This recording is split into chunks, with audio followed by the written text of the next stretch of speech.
All right, welcome everyone. We're recording this session as Zoom has let you know. We have also enabled the live transcript for closed captioning, and you may find that option on the control bar that usually appears at the bottom of your Zoom screen. We're extending the warmest welcome to the first ASLE Spotlight in this series on the topic of extraction. I'm Kate Huber. I'm an assistant professor in the Department of Culture Studies at Tilburg University. For those of you joining an ASLE event for the first time, a special welcome. We are so glad you've joined us today and invite you to help sustain and further our work by becoming an ASLE member if you are not already part of the association. ASLE acknowledges that its office is located within Indokina, the ancestral and unceded homeland of the Abenaki people along the Quanatech and Ashwilat watersheds, and in the shadow of Mount Monadnock. We recognize that this land has been cared for by the Abenaki for at least 12,600 years, including by the Sokoke, Pennacook, and other Wabanaki peoples. ASLE offers the statement as a way of affirming its commitment to recognizing and supporting Native history and culture in the Monadnock region and all regions where our members and officers dwell, past, present, and future. ASLE's leadership launched this series in 2021 to elevate the work of our members in creative writing, scholarship, public engagement, and more. We are excited to continue to foster connections with new audiences through the spotlights. By way of logistical information, we will ask that you remain on mute. We'll have time for questions later, and we'll ask you to use the chat to post your questions. So please try to keep your questions concise, since we only have a few brief minutes together. So I will now have the honor of introducing my co-host, Sharae Deckard. She, her, is Associate Professor in World Literature at University College Dublin. Her research interests intersect post-colonial eco-critical and world ecology approaches to world literature. Sharae has published 5 books, the latest of which is Tracking Capital, World Systems, World Ecology, World Culture, and is co-authored with Michael Niblett and Stephen Shapiro. She has also edited 6 special issues of journals, including Food, Energy, Climate, Irish Culture, and World Ecology for the Irish University Review, and Global and Postcolonial Ecologies. Sharae is the director of the UCD Environmental Humanities Research Strand and co-investigator of the Cultural Imaginaries of Just Transition Project. Thanks very much, Kate, and I will introduce my co-host, Kate, in return. Kate specializes in multimedia cultural analysis, post-colonial studies, and transnational environmental justice, with a focus on Anglophone Irish, African, and Caribbean literatures and cultures, including diaspora cultural production in Britain. Kate is Assistant Professor of Digital Art, Ecology, and Communication in the Department of Cultural Studies at Tilburg University in the Netherlands, and is the Contingent Independent Advocacy Officer for ASLE. Okay, and I want to go on now to introduce our first speaker, which is Nate Otjen.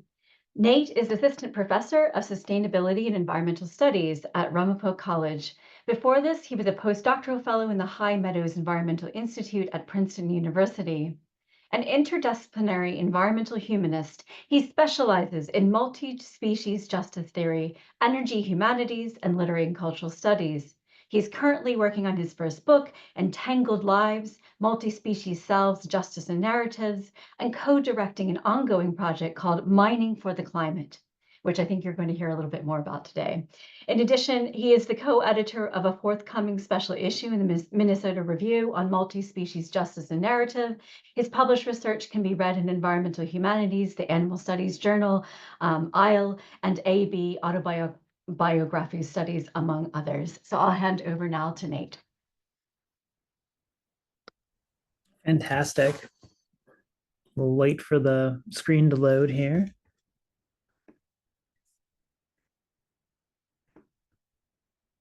Excellent. All right. Thank you so much for the introduction. I should note too that I'm, as far as being at Ramapo College, I'm located on the traditional homelands of the Munsee Lenape, who continue to steward these lands.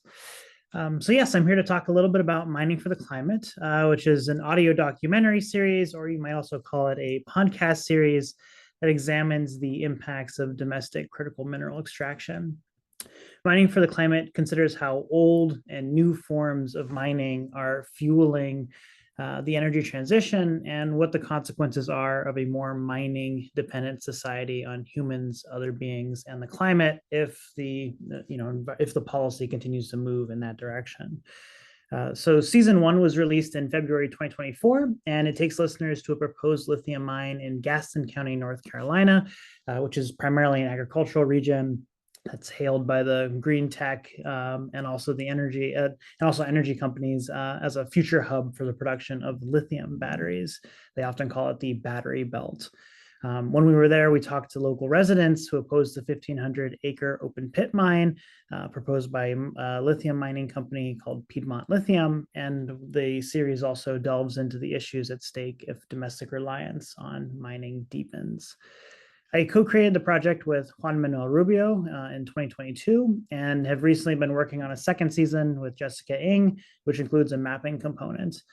The project's been made possible by funding from the Blue Lab at Princeton University, which is a group of environmental storytellers led by Allison Caruth and Baron Bixler. And Baron is responsible for the artwork that you see here on the screen.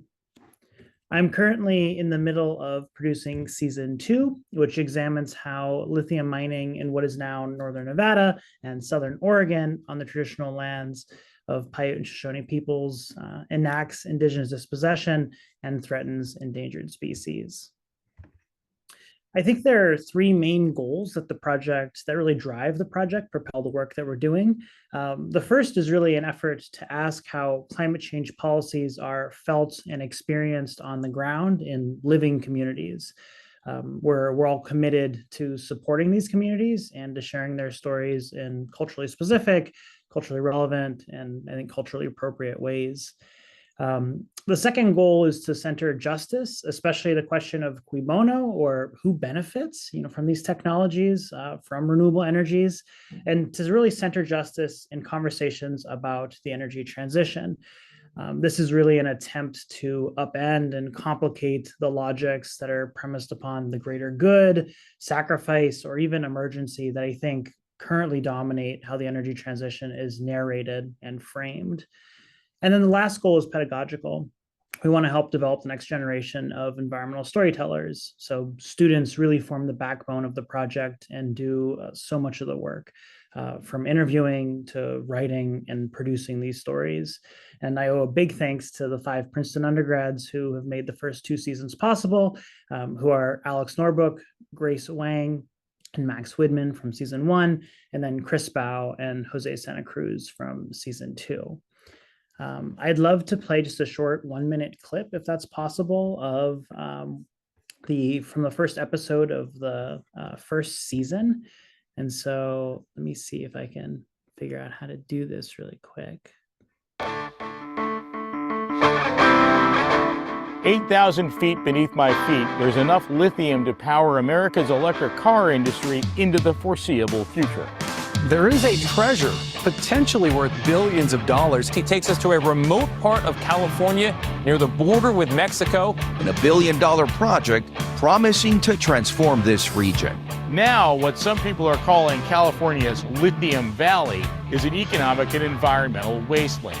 But it could be on the cusp of a boom like this area hasn't seen in 60 years.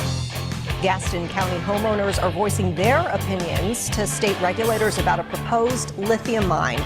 Piedmont Lithium needs a state permit to begin mining lithium for electric car companies like Tesla. But after receiving comments from several homeowners, the state is holding a public hearing right now to hear directly from affected people.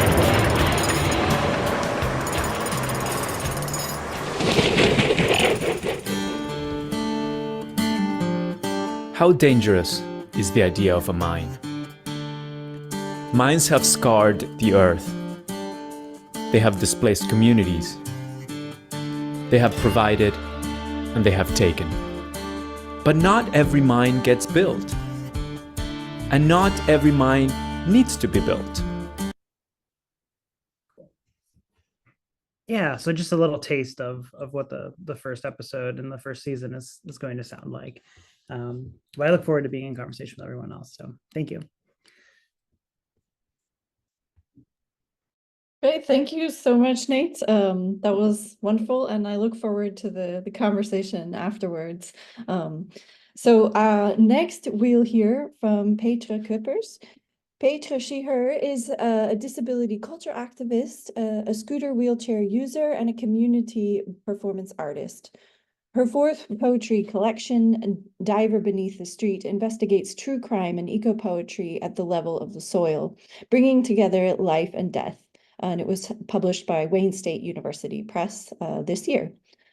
Her previous collection, Gut Botany from 2020, won the 2021-22 Creative Book Award by the Association for the Study of Literature and Environment. Her latest academic study is the award-winning Ecosoma, Pain and Joy in Speculative Performance Encounters, published by the University of Minnesota Press in 2022, and it's open access, so that's very great. Petra teaches at the University of Michigan and was a 2023 Guggenheim Fellow. So looking forward to hearing from you now, Petra. Lovely. Thank you so much. And thank you so much, ASLE. Thank you so much, all of you all, for making me part of this. I'm delighted to be here. And I'm on Ute and Arapaho land here in Colorado, which is not where I live. This is just why I'm visiting right now, because I'm here for a disability and poetics event at Naropa University at the weekend and Monday and Tuesday. So I'm out here at the hot springs. But what I'm bringing to you is my new poetry collection, Diver Beneath the Street. And you see this lovely cover image in front of you, which is this skeleton leaf that is diving into the soil beneath the street. And you have these tag markers on it in red over green. They say poems by Petra Kuppers, but they also look like crime scene markers, so it's just a beautifully designed cover. I'm very happy with that. And I've put down a list of some of the topics that the poetry collection engages with. So it's a psychogeography. And some of you here on this call, those of you who come to ASLE regularly, some of us have drifted together. So I often, when I'm at the conference, invite people to go and drift with me, like this good old psychogeography, good old derive, a drifting in space. So a lot of this was created during COVID lockdown, when I was in my neighborhood, like we all were, walking, or in my case, wheeling with my scooter or wheelchair through the neighborhood, paying attention to what is close, and also paying attention to another part of my neighborhood, which is true crime. So where I live in Ypsilanti, Michigan, on Anishinaabe territory. The immediate vicinity of where I live includes a very famous murder house, where the evidence was found to convict a murderer in 1967-69, the Michigan murderer. And those who read Maggie Nelson's books know about the story of her aunt, for instance, who was long thought to be one of his victims. So many of the people that I'm describing in the book were found very near to me. So I found out a lot about this. I also engaged a lot with toxic remediation, decay and compost, those kinds of thought patterns that are so much part of post-industrial living in a place like Ypsilanti, which is halfway between Ann Arbor and Detroit. So a lot of sites in Detroit, in all of these areas, were part of where we were drifting together. And the poems narrate some of these, the lead poisoning, the Flint stories, all these various stories that you're very familiar with. Also stories of mold spores invading us or being incorporated into us, notions of what is a toxic invader and what is living as a complex ecosystem with multiple players at work together in a collective. So those are some of the wider frameworks of the collection. And I thought I'm going to share with you now a little video. So one of our many drifts, so this is something I'm doing on a regular basis, crypt drifts. I'm going to share this little video. It's just 2 minutes long. I just need to get out of this one. So enjoy this poem.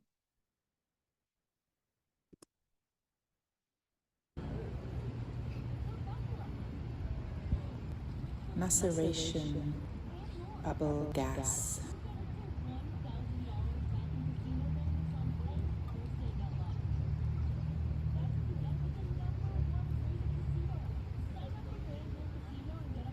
green bone child.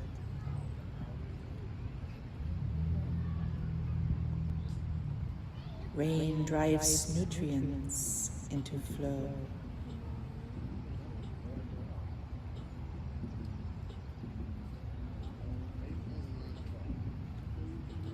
Lake Erie's mouth sips bone broth.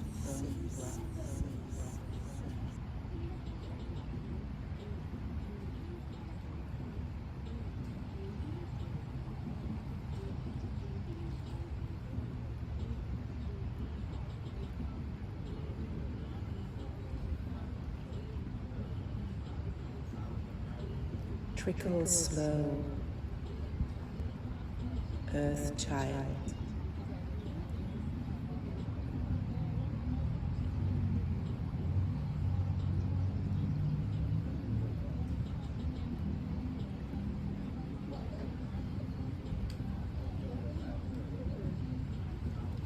Race with the storm, to rivering.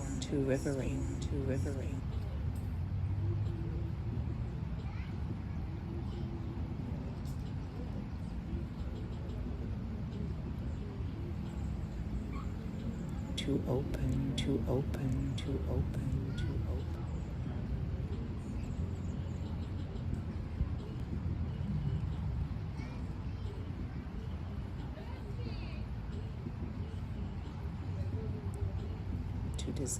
To dissolve.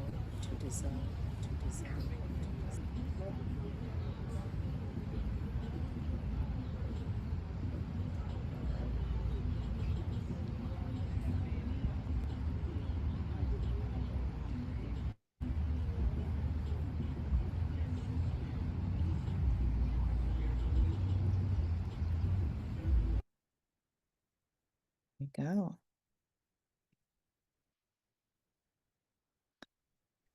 Thank you. And just in case that didn't go as well online as I hoped, I'm gonna just put the link in there so you get a sense of it. So really, poetry as slowing down, poetry as a way of appreciation for where we are, where we're located, for the land and its creatures, the extractive economies that were part of and are part of the Rust Belt, but also the remedial activities we and all the creatures are engaged in as we're making our life together. We're living together, playing together on disabled land into new kinds of futures. Thank you, everybody. Thank you so much, Petra. We'll go on now to our next speaker and hear from Fereshteh Toosi. Fereshteh is an artist, an educator, and a learner whose work involves encounter, exchange, play, and sensory inquiry. Fereshteh serves as an associate professor at Florida International University in Miami, where they produce immersive performances, sculptures, films, installations, games, and poetry, often situated outdoors. Fereshteh earned a Knight New Work Award for their project Oil Ancestors and a Miami Live Arts Lab Alliance residency to develop Metaphysical Hotline and a performance by telephone for an audience of one. Fereshteh's project Water Radio, Liquid Intelligence is a series of contemplative canoe and kayak outings supported by the Ellie's Creator Award. And I'll hand over now to Fereshteh. Thank you so much. Hi, everyone. Yes, so my name is Fereshteh, and over the past few years, I've been producing this larger body of work called Oil Ancestors. It's a series of artworks about our entanglements with petroleum. All these works have been created while I've been living in and on Tequesta, Seminole, and Miccosukee lands, also known as Miami. So for today's spotlight, I wanted to share an artist-made book that I curated, which is called School of Oil and Water. It was produced as an edition of 50, and it's been acquired by the permanent collections of a few university libraries and independent archives. And so if this sparks your interest and you're interested in requesting it from your library or getting it for a personal copy, there are just a handful left, actually. So there aren't that many, but Amy kindly put the link for that in the chat.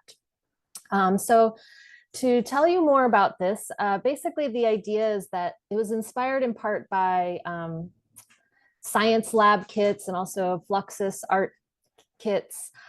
This project was designed to offer playful meditative activities about deep time and oil. And it comes in a box which contains 6 artworks designed to be experienced over several days. You're seeing 5 of them represented here on my slide. So I'm going to walk you through the project's components using my slide as a reference. So in the upper left corner, you'll see an image of Holding Keragen, which was made by Kate Jorensen. This project and the activity that it accompanies it invites you to engage physically and emotionally with a Keragen rock through photos, handwritten questions, and observations. It was created to create a kind of meditative, deep listening experience, providing intimacy through actual physical touch with this rock, which is, as some of you might know, the source of oil shale. And in the upper right corner is a detail, it's a detail from You Are Made of Stardust and Microplastics, Meditation for Extinction, which was produced by Liz Enns and Sky Fort. The 2 artists hand recycled number 2 plastic, which they pressed and molded into this shell shape that you're seeing here. And this is quite a feat. It's not so simple to recycle your own plastic. And they created a custom mold to create this shell. And so then accompanying this object is a meditation video, which guides the listener, the viewer, to consider matter's transformation. And it's very humorous also, even though it's quite serious, and it's asking us to think about our own extinction. And then in the lower left corner is a close-up of a project called Mixtape for Breaking Up with Oil and Falling Back in Love by Lindsay French, which is both a soundtrack and a smell track about the angst of longing and heartache involved in redefining a relationship with extraction, which seems impossible to change. And these little vials contain perfumes, scents that Lindsay mixed from petroleum accords. In addition to this, I don't know if you can see in the smaller image, there's some oil marbling on the cover of this cassette tape, which was created at the Acre Residency in Wisconsin. And in the lower right corner is an image of custom dice that Alex Young produced for Long Shadows Glow in the Dark, a divination-based poem intended to be consulted with the assistance of these dice. And if I recall what Alex told me correctly, the images on these dice are based on children's drawings of oil wells. So if you look closely, you can kind of see the little tower and the spouting oil. So these are children's drawings that they saw on a public mural in Saskatchewan. And last but not least, in the middle image, you see a player interacting with drifters by Nika Ross and Ginger Brooks Takahashi. It's a video board game set in the Mesozoic early Atlantic Ocean. So they also use recycled plastic to make their playing pieces for this board game. And in the game, it's composed of a bloom of many tiny zooplankton who live as drifters, moving at the whims of the current. And with time, heat, and pressure, their tiny bodies are transformed into crude oil. This project also includes a poem by me, but since I'm running low on time, I really wanted to highlight these amazing artists who worked with me on the project. And again, if anyone's interested, I'm just really grateful to be able to have a chance to share these works with you virtually, but it really is something that is best experienced physically. So if you are near one of the collections that have this, you can borrow it from your university or get a copy for yourself. So thanks so much for your time.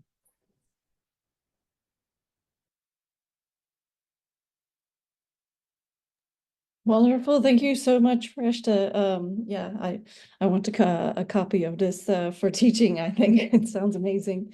Finally, we'll hear from Louis Kirk McAuley. Kirk is a professor and interim chair in the Department of English at Washington State University, and in addition to various scholarly articles and chapters, he's the author of 2 books, including The Ecology of British and American Empire Writing 1704 to 1894, from the Edinburgh University Press from this year. The research for which was supported by a 2015-2016 US-UK Fulbright Scholarship at the National Library of Scotland in Edinburgh. Kirk served as the Lawrence Ruff Chair in 18th Century Studies at the University of Dayton in fall 2019, and he is presently working on a 3rd book, a critical reevaluation of 18th and 19th century Imperial Gothic fiction and the radical ways in which Gothic natures, animals, plants, and minerals displace the traditional humanistic unity of the subject. In this particular respect, Macaulay's new book project aims to recover through archival research the critical eco-feminist insights of Victorian women writers residing in India, and at the same time to explore how Indigenous communities in the Caribbean and South Asia remain haunted by British efforts to appropriate so-called cheap natures from these regions of extractive capital. So really looking forward to your talk, Kirk. Great. Thank you so much. Yeah, so I'm coming from Pullman, Washington, and WSU Pullman is, of course, located on the homelands of the Nimipu or Nez Perce tribe and Palouse people. And the university, of course, expresses its deepest respect for and gratitude towards these original and current caretakers of the land. I do want to thank ASLE, of course, and Aubrey for organizing this, the moderators, Kate and Sharae, and especially my co-panelists for this extraction episode, as I've really enjoyed thinking about the exciting correspondences between our work. So I'm just going to read sort of a framing couple of paragraphs from the 3rd chapter of this project, that focuses on capitalism, domestic violence, and the botany of desire, and Leonora Sansei's novel, Secret History, which is a Gothic novel set during the Haitian Revolution. It's the chapter that I think most directly sort of corresponds to this question of extractive capital. So drawing upon Jason Moore's concept of work energy, and in particular his ideas about how the capital relation transforms the work energy of all natures into a frankly weird crystallization of wealth and power that is value, this chapter explores Leonora Sansei's treatment of the Haitian Revolution in her Gothic novel, Secret History, or The Horrors of Saint Domingo. That Sansei chooses to not make the Haitian Revolution or Haitian independence the most significant disruption to global sugar production in roughly 5 centuries, her primary object of study, but instead focuses upon the horrifyingly misogynistic, amorous intrigues of Europeans, I argue, invites readers to reconsider the brutal nature of capitalism in the Caribbean. What distinguishes my work is an insistence upon the primacy of misogyny as a motivating force for the so-called triumph of capitalism, as well as my efforts to extend Sansei's analysis of gender politics into the realms of ecological imperialism and evolutionary biology. Instead of simple avarice, the passion whose rehabilitation by Enlightenment philosophers neatly coincides with capitalism's rise, Sansei relies upon a series of extra-human metaphors to link European agribusiness or the sugar revolution to gender injustices, domestic abuse of, and sexual violence towards women, that not unlike the history of sugarcane itself knows no geopolitical, racial, ethnic, and or religious boundaries. It is a distinctly gendered botany of desire that Sansei posits as the secret history of capital exploitation in the Caribbean. Not only does Sansei's narrator Mary compare her sister's sexual appeal to the sweetness of Flora, anticipating Sidney Mintz's efforts to showcase the special significance of sugar in the growth of world capitalism, she also claims that St. Domingo was formerly a garden, which is important because the garden referred to here is emphatically not one of the Edenic island paradises featured in the propaganda of American settlement, but rather a garden distinguished by its gross immorality, an immorality characterized by libidinous excess and horrifying violence. I shall focus in particular upon Sansei's bookending of Mary's narrative with two important scenarios: the flight of all women into the mountains to escape the horrors of war, and the spectacular migration of land crabs, quote, in countless multitudes from the mountain in order to lay their eggs on the shore. This narrative framework establishes a troubling connection between the brutality of capitalism and natural selection, as it were, between women's struggle for survival in a plantation economy designed to satisfy particular masculine desires and the arduous efforts of a particular unruly nature, the female red land crab, to reproduce. In other words, the point of the land crab migration scene may be to inspire women to rise in multitudes against structures of oppression, the institutions of slavery and marriage, as well as the plantation that transforms the work of all natures into value. Much as the source of patriarchal power, according to Vandana Shiva, lies in separation and fragmentation. Nature is separated from and subjugated to culture. Mind is separated from and elevated above matter. Female is separated from male and identified with nature and matter. This scenario depicted in the novel invites readers to rebuild connections, to restore the very cycles of regeneration disrupted by man's efforts to engineer the world. Or rather, she may be encouraging women to embrace a sort of communal feminism, in which, as Macarena Gomez Beres describes it, quote, exchange with the other's life history becomes a source of political insight. In this respect, the novel prioritizes a distinctly female eye, a human crab perspective that moves beyond the cycloptic colonial view, envisioning theories, activities, solidarities that extractive capitalist economies cannot fully capture. However, Sansei's point in bookending the novel with these two critically important scenes may also be to situate cycles of capitalist exploitation, boom and bust, in the web of life, birth and death. And so this chapter examines how such problems or tensions in Sansei's intriguing novel sort of play out. Thank you.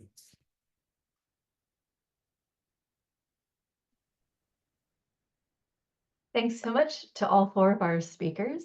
I think Kate and I are now going to kind of lead a short question and answer with some of our own questions, and then we'll open up to questions from attendees. But if you want to start thinking about your questions in advance, you can think about them and type them into the chat, and then we'll be able to call on you and read out your questions to pose them to everyone. So if it's not stepping on Kate, I might just lead off with one, and then we can kind of go back and forth if that's okay.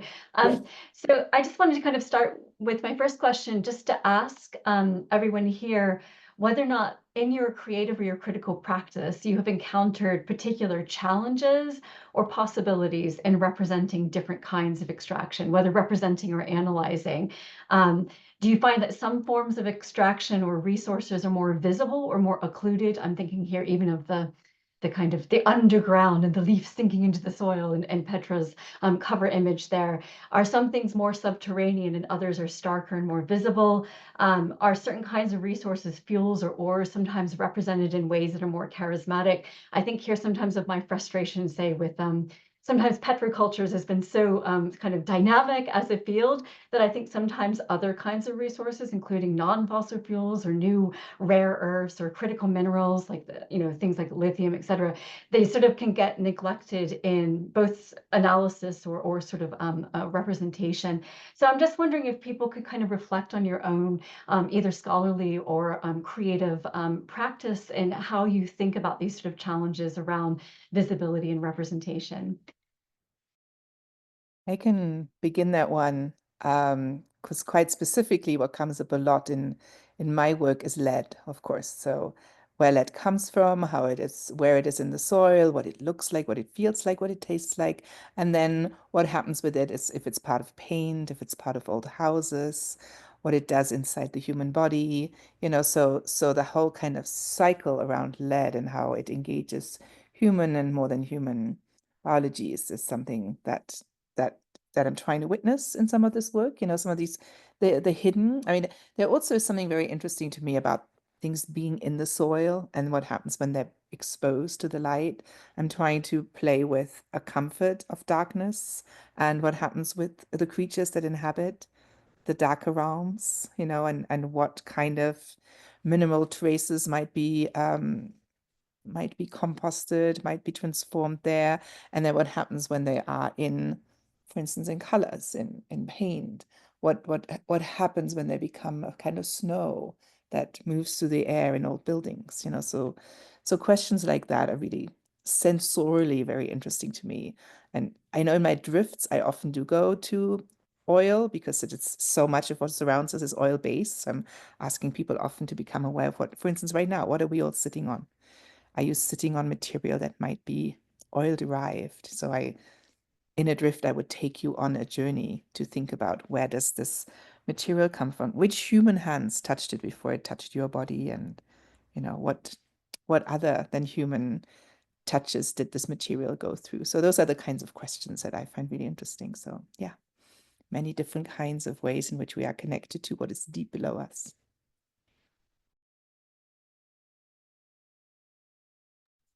I can jump in too, and I might just add that I also think about the problem of visibility, and of course that's a central issue, right, for anyone who studies extraction. But I think about it particularly when it comes to technology, and I mean, of course, many people have shown that technology is divorced from, like, the material product is of course divorced from the conditions that produce it, et cetera, et cetera. But I think about how we can do public-facing work that then works to render that visible.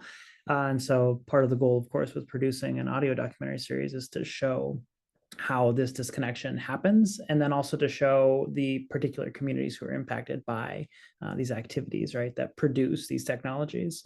And I also think about the visibility of protest as well, and activism. Of course, the Times is going to feature the moments when there are communities coming together and protesting in front of a courthouse, and it's a big demonstration. Or to challenge some new data center or whatever solar installation, but rarely they're not going to feature the actual on the ground everyday struggles that happen when a community has to live next to a mine or has to live with these larger effects from that are coming out of climate policy. And so I think a lot about how we can tell those stories and how we can actually make them comprehensible. And I think that one way of doing that is the kind of intimate audio conversation, that you can have with people sitting down and having a conversation. Yeah, I might quickly jump in too, and I think I think this is a really great question, and I think for me, since I'm thinking about sugarcane in the Caribbean and at least a few of my chapters. The challenge for addressing resource extraction in the Caribbean, I think, lies in the long history of extractive capital, that the islands have been transformed over again for so many years that it's really difficult to strip away, and pardon the mining metaphor there, but strip away so many layers of anthropogenic or settler colonial imperialist palimpsest to drive at any sort of concept or understanding of indigenous species. So that's one issue, and sort of two, sort of quotes kind of come to mind when I think about that process. One is, or when I think about sort of these sorts of entanglements, our entanglement with sugar, of course. There's a passage in Wilkie Collins' The Moonstone describing the shivering sands off the coast of Yorkshire. And the quote is, "The tide was on the turn and the horrid sand began to shiver. The broad brown face of it all heaved slowly and then dimpled and quivered all over, as if it had hundreds of suffocating people under it, all struggling to get to the surface and all sinking lower and lower in its dreadful deeps." And that makes me think of how very enmeshed we all are in this global economy, right? And then the other is a line from Antonio Benitez Rojo, who insists that Caribbeanness is a system full of noise and opacity, a nonlinear system, and an unpredictable system, in short, a chaotic system beyond the total reach of any specific kind of knowledge or interpretation of the world. So yeah. It's a noisy sort of kind of scenario to begin to think about, extraction in the Caribbean in particular.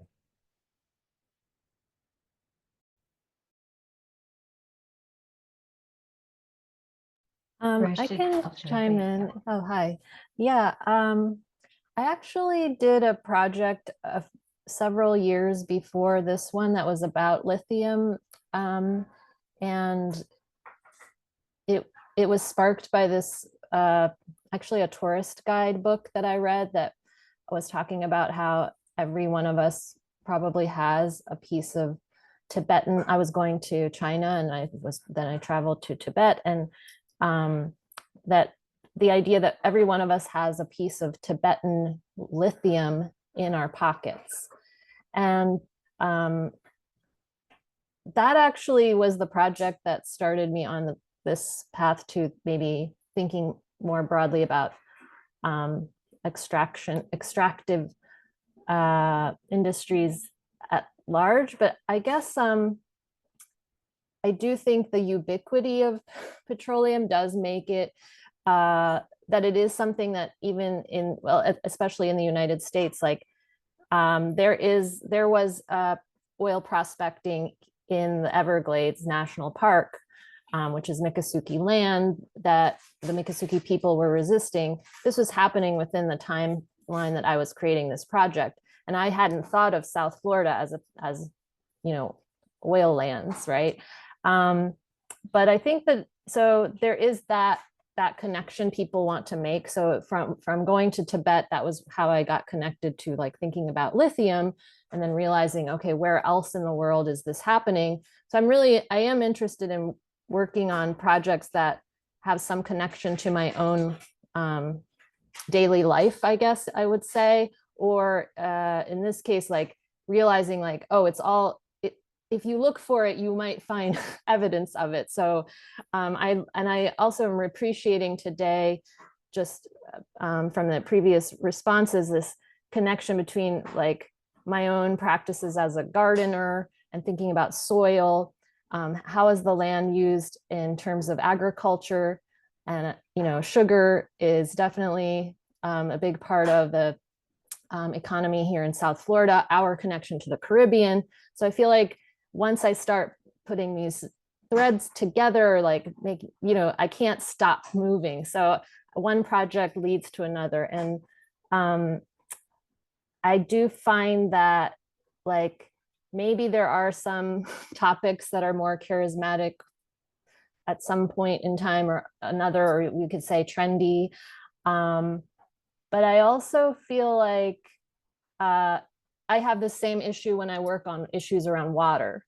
So waterways are a big part of my life in South Florida, or maybe in the Great Lakes where I used to live, but you can't see underwater, right? So people will see, you know, the landscape is kind of the attention is focused on what is visible to people. And so I would take underwater. So when I was doing the canoe and kayak outings that were mentioned in my bio, I have an underwater microphone. So this idea that we could listen to what's under the water, even if we can't see it. So I feel like this notion of like the inaccessibility of these issues, it has to do with the industrial infrastructure, of course. Like even after working for all this time on petroleum, like it's very hard for me to explain as a non-scientist, like, okay, there's petrochemical industry around plastics, there's oil that's used as fuel, and like it's just so massive that I'm still, through my projects, like learning about how they all connect. And I think that's the hard part about working with public projects and audiences. Like my projects aren't necessarily meant to be an education experience, and yet without that information, it might feel like really abstract or inaccessible. Yeah, so those are some thoughts that were coming up around that question.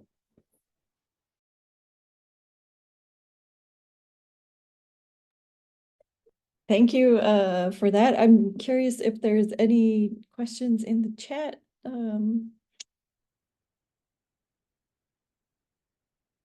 Oh, there we've got one. So So thank you, Barbara, for your question. Barbara writes, I love the variety in these presentations. Thank you. I was struck by the collective aspect of at least the first 3 projects and wondered if collaboration and collective work was built into the methodology or if it was more organic as well. I also wondered whether the topic of extraction and environmental crisis in general lends itself more to this sort of collaborative work.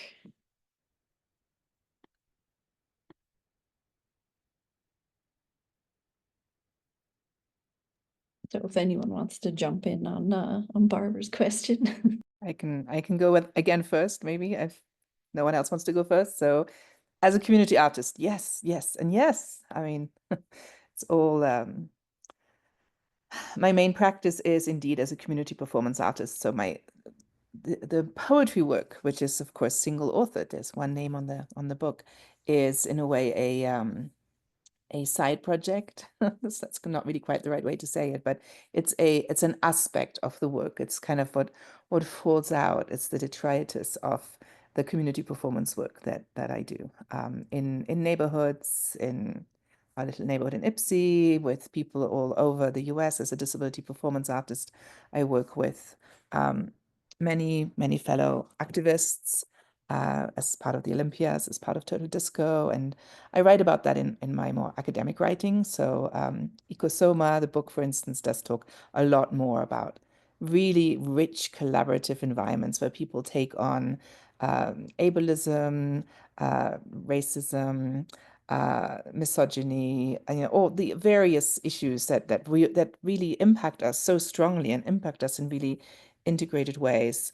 And we do this through our practice, and we do this by centering and finding joy and in these webs of living creatures of both, human natures and other ones. So there's that very strong aspect in the work. And then as I'm working on that kind of work, I write then in the evenings or in the in-between. I am someone who lives with a chronic pain condition, with a disability. I don't move through the world as a bipedal.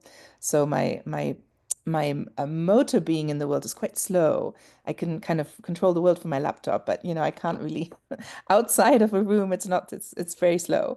So there is a lot of that kind of work where I am finding myself out of time signature with many other people, and many disabled people are very aware of that, that being out of time signature.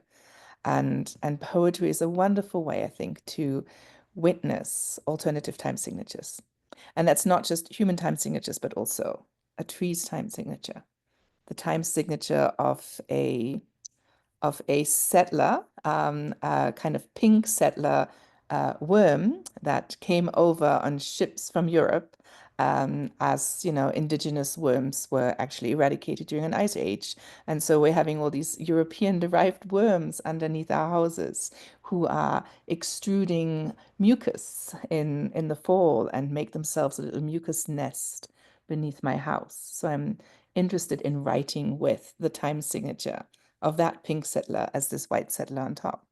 So those are some of the kinds of questions of collaborations that are really vital and interesting to me, and how we can find comradeship, joy, impersonal intimacy with one another and with the wider world through language practices, through embodied practices, so through, embodied touch, even outside intimacy.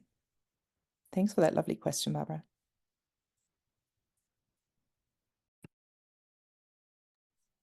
I might have almost a similar take, and I don't mean to go in the same order that we had just responded with the first time around. But I mean, as someone who's been doing collaborative work for a little while now, and particularly as part of a team of researchers that comes out of the Blue Lab at Princeton, think a lot about what collaborations do. And I think in particular, I just had this conversation with a colleague, but I think that one of the things that collaborative work can do is that it can produce new methodologies, or at least it can encourage you to think differently about the methods that you currently use. And I think that's what we're seeing a lot in environmental humanities spaces right now. And it's exciting to see that. And then to think about the ways that we produce collaborative work and the people who we can surround ourselves with and enter into conversation with, I find it to be tremendously productive to be in conversation with natural scientists, social scientists, and humanists, kind of all in a room. Of course, doesn't have to, check all those boxes, but I do think that when you can have a mixture of people with different backgrounds and experiences and perspectives on issues, I mean, it sounds almost cliche at this point, but it does produce different ways of thinking and different ways of approaching topics. And I think that as a key kind of project of the Blue Lab is to think about climate change not as a top-down techno-scientific problem, one that needs to be approached, from science at the top and then everything else follows, but instead to think about it as something that is experienced by these everyday living communities and experienced and felt in dramatically different ways depending upon your vulnerabilities and the risks that are present. I think that collaboration, and at least that kind of the intentional, the ways that you bring people together to intentionally do this work can produce some really exciting and different ways about going about doing research, whether those are more geared toward, public facing work, or whether those are geared toward, experimenting with media, for instance. But I'm really interested in the connection between collaboration and method and thinking about that. Yeah, and just kind of playing off of that, like climate breakdown is one of those, the impossible problem that seems insurmountable, but that's why it necessitates collective thinking and collective action, not the individual. It's not an individual responsibility. And so I think these works that have collaboration are reflecting that massiveness of all of these subjects and the complexity and it's an overwhelm really that is best addressed through co-creation. And so like in a lot of my works, they're already participatory and interactive. I'm asking the audience to be a part of making meaning by engaging with the artwork. It's not a unidirectional thing where I'm presenting some message or communicating to you. In fact, the audience needs to do something in order to complete the piece. So that was where I was always coming from. But then in terms of asking other artists to get involved in working on this topic with me, it really came down to the fact that not only did I want this to be something co-created with the people who would receive this kit in the mail and have a chance to do it, but also thinking about who were these, anonymous people. The people I asked to be a part of the project were also people I wanted to engage in the topic and to maybe invite to consider this topic as something they could also make artwork about. So I wanted to shift it into, okay, co-creation as the artist, I can also be engaging other people in that creative process even before I present it to an audience. But I think it has a lot to do with the scale of what extraction is and how much it can. There's only so much that can be. I really was just like, I was working on the project by myself, and then I thought, this is just like, I don't know if I can handle all the parts, and I'm very curious to see how other people would approach this. And I think that really helped me to feel like, oh, I'm in conversation with other artists about this. So that, yeah, that's how I ended up working with people who maybe hadn't, whose artworks and processes I really appreciated, but maybe this wasn't their area, because I wanted to bring that fresh, perspective into it as well. I might, just jump in very quickly and because my work is not obviously collaborative, my other co-panelists. But I think the question of scale is relevant, right? In terms of thinking about, the climate crisis or climate breakdown, that it necessitates a sort of broad, sort of world ecological, but long view as well. And so if my work is collaborative, I'd like to think of it as collaborative in terms of linking communities past with communities present.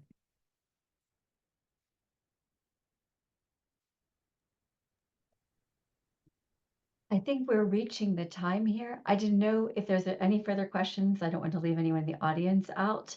I knew that I could ask another dozen questions easily, but I'm also aware that the session is technically meant to be ending right now. So if I can confirm that with Amy and Aubrey, we should probably give everybody a hand of applause again. Thank you so much for all 4 of these responses and for your interesting presentations and your really deep reflective answers. It was wonderful to have this panel and indeed a real diversity of presentations, but ones with shared commonalities. So thank you everybody so much.